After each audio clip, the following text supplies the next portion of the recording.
Good morning students, welcome to my channel develop your skill. तो आपका स्वागत है।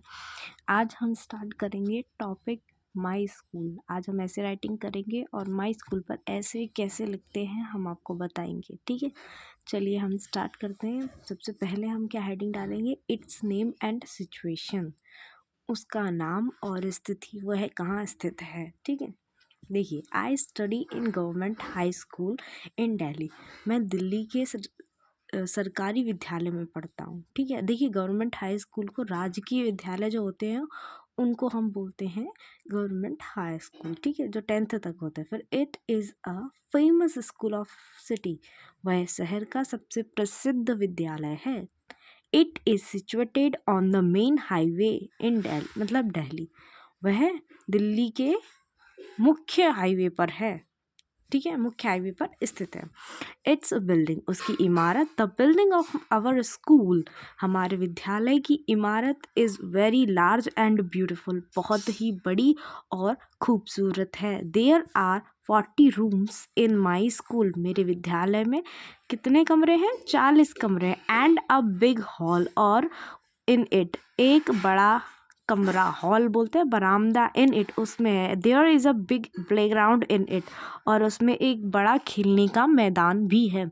There are beautiful flowers on all side, और चारों तरफ क्या लगे हैं? सुंदर फूल लगे हुए हैं। There is a big library having 1000 of books on every subject, और क्या है?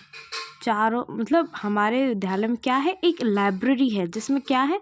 बहुत सारी, हज़ारों के हिसाब से किताबें हैं, हर सब्जेक्ट की किताबें हैं। ठीक है, देखिए, आप लोग खुद से भी ऐड कर सकते हैं। अगर आपको ऐड करनी है तो आप खुद से भी ऐड कर सकते हैं। अब आता है हमारा the principal and members of the staff. देखिए, स्टाफ को मतलब होता है जो लोग काम करते हैं ना साथ के, उस स्टाफ। ऑफिस के भी स्टाफ हो सकते हैं, स्कूल के स्टाफ हो सकते हैं, कोई भी जब मेंबर इकट्ठे होते तो स्टाफ में आ जाता है। ठीक है, इट्स प्रिंसिपल यानी कि उनके प्रधानाचार्य, and member of the staff, और सभी मेंबर्स यानी कि जो लोग हैं साथ कार्य करने वाले। It's principal is a noble man, इस विद्यालय के जो प्रधानाचार्य जी हैं वो कैसे हैं? बहुत ही सज्जन पुरुष हैं। नोबल माने होता है सज्जन। क्या होता है? सज्जन। ठीक है, he has made the college school लिख सकते हैं, इसकी जगह कॉलेज लिख दिया है मैंने।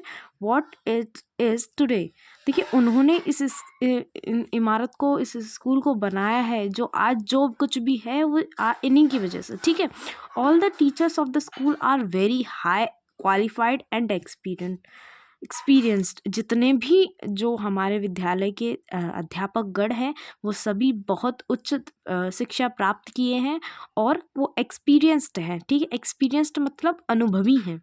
दे teach us with love and care, वे हमें प्रेम और सुरक्षा से पढ़ाते हैं, मतलब विदाउट वायलेंस। ठीक है, नेक्स्ट आता है हमारा लास्ट हेडिंग है। देखिए, मैंने बहुत छोटा किया है, शॉर्ट करके किया है। आप लोग कंक्लूजन भी बढ़ा सकते हैं या इतना भी कर सकते हैं। मेरे हिसाब से तो आपके लिए इतना बहुत है। 10th लेवल में तो ये बहुत ही ठीक है। ये इससे ज़्यादा ओवर करने की ज़रूरत नहीं है। जितने वर्ड्स वो बोलता है, आई थिंक 150 से ऊपर कर दोगे तो भी दिक्कत नहीं है, कम कर दोगे तो भी दिक्कत नहीं है। मतलब इतना रखो कि वो लगे कि हाँ एक ऐसे राइटिंग की है आपने। ठीक है, इट्स स्टूडेंट्स, दे यानी कि उसके विद्यार्थी।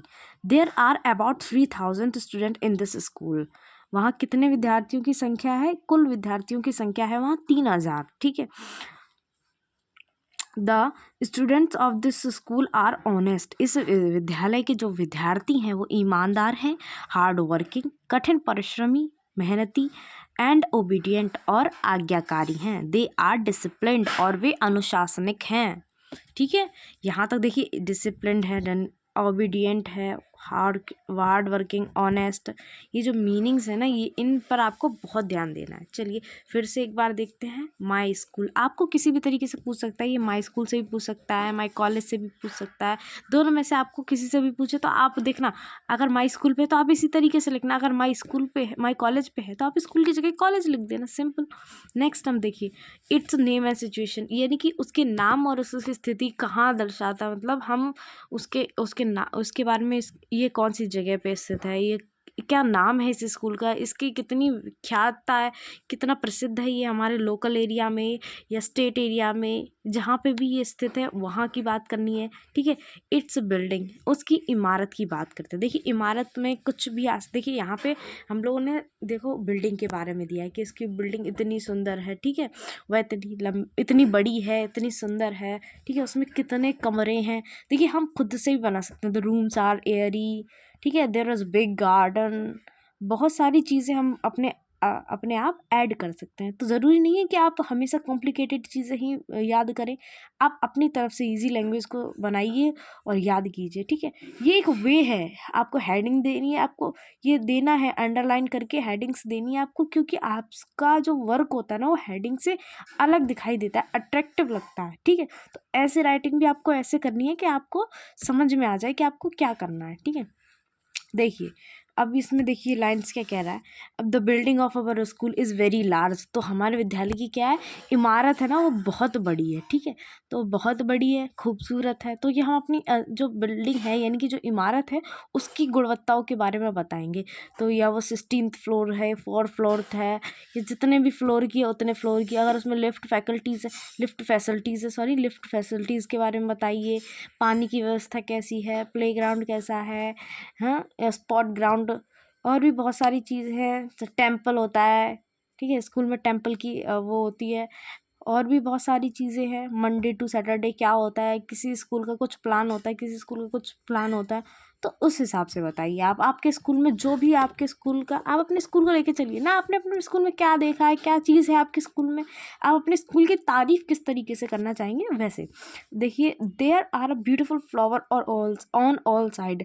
ऑल साइड का मतलब है कि चारों तरफ, मतलब जिस साइड भी आप देखें उस साइड आपको फूल ही फूल मतलब जो किनारी है, बॉर्डर होता है ना, मोस्टली कवरिंग लाइन होती है। तो वो अट्रैक्टिव दिखाने के लिए स्कूल में, देखो स्कूल को मंदिर कहा जाता है तो उसको उसी तरीके से सजाया जाता है जैसे जिससे आपके मन को संतुष्टि मिले। ठीक है, तो आप इतना डीपली नहीं जाएंगे, आपको सिर्फ उस चीज़ की गहराई को समझना है कि आपको करना क्या है। ठीक है, फालतू की चीज़ों में ध्यान नहीं देना है, आपको सीधी सीधी चीज़ें आपको दिखती हैं वही आपको बतानी है। यहाँ देखिए, और there is a big library. School में, हर स्कूल में लाइब्रेरी होती है। ठीक है, लोकल के स्कूलों में कम ये सुविधाएं होती हैं, लेकिन जो बड़े बड़े स्कूल होते हैं या बड़े बड़े कॉलेज होते हैं, सभी स्कूलों में लाइब्रेरी की व्यवस्थाएं की जाती हैं, जहाँ क्या होता है बच्चों को पढ़ने में आसानी होती है। ठीक है, ज़्यादा खर्चा नहीं होता, बच्चे अपना पढ़ के वहीं किताबें सबमिट करके अपना रजिस्ट्रेशन करवा के कर सकते हैं। फिर आता है it's principal and members of staff. ठीक है, इट्स प्रिंसिपल यानी कि उसके जो प्रधानाचार्य हैं उनके बारे में, and members of the staff, और जो साथ काम करते हैं या जो टीचिंग करते हैं उनके बारे में। ठीक है, तो the principal is a noble person. Noble माने होता है सज्जन व्यक्ति, जो बहुत ही सॉफ्ट नेचर का होता है। ठीक है, he has made the college what it is today. उन्होंने इस विद्यालय का निर्माण किया है, जो कुछ भी आज वो विद्यालय है इन्हीं के कारण है। इस लाइन का ये मतलब है। All the teachers of the school are highly qualified and experienced. जो भी विद्यालय के टीचर हैं, जो भी स्टाफ है, टीचर्स हैं, वो सभी कैसे हैं, क्वालिफाइड हैं। क्वालिफाइड मतलब समझते हैं, हाईली क्वालिफाइड का मतलब है उच्च शिक्षा प्राप्त किए हुए हैं, उच्चतम वाली शिक्षा प्राप्त किए हुए हैं। एंड एक्सपीरियंस्ड का मतलब है अनुभवी लोग। ठीक है, अनुभवी लोग जो उन्होंने रखे हुए हैं, वो उनके स्कूल में कौन से जो टीचर्स हैं वो क्या हैं, हाईली क्वालिफाइड हैं, पढ़े लिखे हैं और एक्सपीरियंस्ड हैं, अनुभवी हैं। तो they teachers us with love and care. वे हमें प्रेम और सुरक्षा से पढ़ाते हैं। ठीक है, देखिए कुछ स्कूलों में वायलेंस मतलब बच्चों को मैनर्स नहीं सिखाए जाते। स्कूल में सबसे इम्पॉर्टेंट चीज़ होता है डिसिप्लिन एंड मैनर्स। अगर स्कूल की अर्थव्यवस्था में डिसिप्लिन और मैनर्स है तो बच्चा अच्छे से रहेगा, टीचर अच्छे से रहेगा, वरना कुछ नहीं हो सकता। ठीक है, देखिए ऐसे ही बच्चों के लिए जिस तरीके से टीचर बिहेव करेगा बच्चा भी उसी तरीके से ट्रीट करता है। तो इट्स स्टूडेंट्स, क्या करना है, विद्यार्थी, उसमें क्या विद्यार्थियों का क्या है, उसके विद्यार्थी कैसे हैं, विशेषताएं बताएंगे हम। There are about 3000 student in this school. इस विद्यालय में लगभग कितने लोग हैं, कितने विद्यार्थी हैं, 3000 स्टूडेंट्स हैं, कितने 3000 स्टूडेंट्स, ठीक है। In this school the students of this school are honest, इस विद्यालय के जो बच्चे हैं वो कैसे हैं, ईमानदार हैं। ऑनेस्ट माने क्या होता है, ईमानदार होता है, ठीक है। हार्ड वर्किंग माने क्या होता है, कठिन परिश्रमी। जब तक आप कठिन परिश्रमी नहीं होंगे तब तक आप एक रियल स्टूडेंट नहीं होते। एंड ओबीडियंट और आज्ञाकारी, एक विद्यार्थी को आज्ञाकारी भी होना चाहिए। दे आर डिसिप्लिन्ड, और अनुशासन में भी होना चाहिए। Thank you so much. आज के लिए इतना ही। आई होप आपको माय कॉलेज का ऐसे याद करने में बिल्कुल भी परेशानी नहीं होगी। मैं आपसे बोल रही हूँ, आपको नोट्स बनाने चाहिए, डेली बोलती हूँ आप नोट्स बनाइए, आपको बहुत बेनिफिट होगा। आपको रिटन जो स्किल है, आपका जो रिटन स्किल है, आपको उसमें बहुत सारी बेनिफिट करने हैं। आपको खुद से अपनी स्किल बढ़ानी है। आपके पास ज़्यादा टाइम नहीं है, बोर्ड के बच्चों के पास बिल्कुल भी टाइम नहीं है। एक मंथ में उन्हें बहुत सारी चीज़ों को कवर करना है, एक सब्जेक्ट नहीं है, बहुत सारे सब्जेक्ट है। तो कोशिश करिए कि अपनी जो पढ़ाई है ना उसको बैलेंस बना के रखिए। चलिए, thank you so much. Thank you.